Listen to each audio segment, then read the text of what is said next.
على السوشيال ميديا. ما خلاص بقى العيار فلت. طب مين هيحاسب عبد الله؟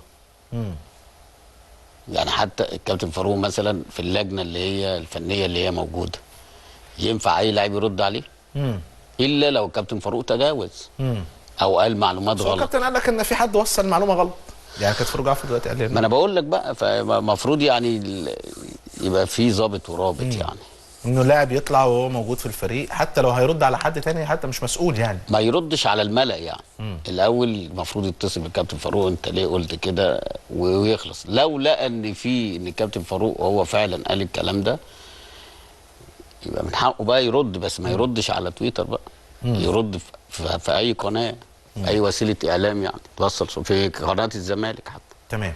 بس تمام. انت شايف كده ان في قصور في الجزئيه دي؟ طبعا. خلاص بقى ما بقاش فيه اللي هو المعلم اللي بيدير، اللي هو بيقدر يربط ويفرمل كل واحد عند مكانه يعني.